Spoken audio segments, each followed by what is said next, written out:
Thank you, Mr. Chairman. Thank you guys for coming today. Ms. Conley, you talked in your opening statement about eroded trust with our allies in NATO. Can you unpack that a little bit for the committee?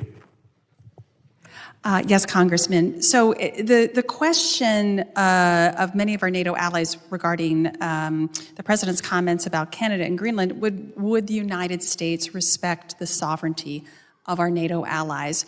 They interpreted the President's comments as calling that into question, and our NATO allies began to respond to protect that sovereignty.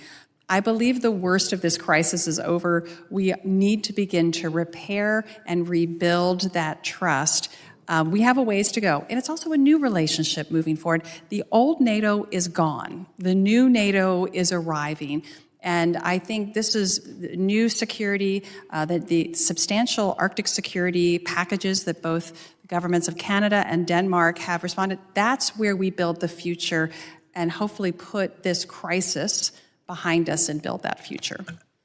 I do find it interesting, ma'am, when I listened to your response to my question that you only covered one side of that trust issue. Do you know how many countries within NATO were paying the 2% benchmark of defense spending before the war in Ukraine? Yes, sir. 2014, before the Wales Declaration was pledged, there were only 7 NATO members that were paying at 2%. Out of how many countries? Well, in 2014, that would have been, before some of those, 26, yes, thank you. But here's the good news, Congressman. Today, NATO released their annual report. You now have NATO I members understand at 2%. that, ma'am. I understand that. They have started spending more now with the war in Ukraine, and I think that's a great thing. And I think part of that has to do with what we were talking about earlier and the language and rhetoric that came from the president. Because as Mr. Jimenez pointed out, hey, please pay the 2% that you're required to pay per our agreement, and they hadn't done it for a long time. So clearly what the president was doing in his first term and even now has had some effect.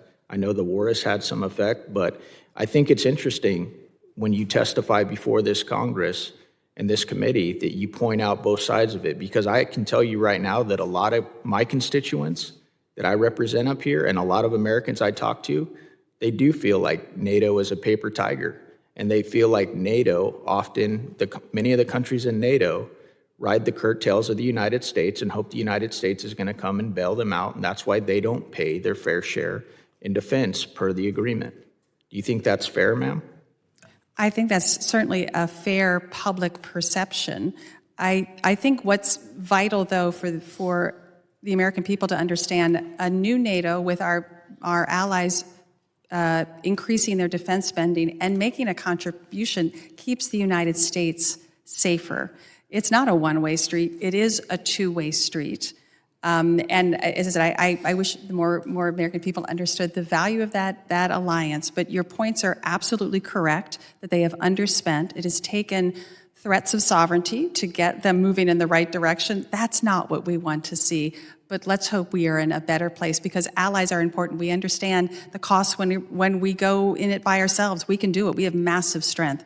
But we are better and stronger with overwhelming force with as many partners on our side. That's the vision we'd like to see. Thank you, Ms. Conley.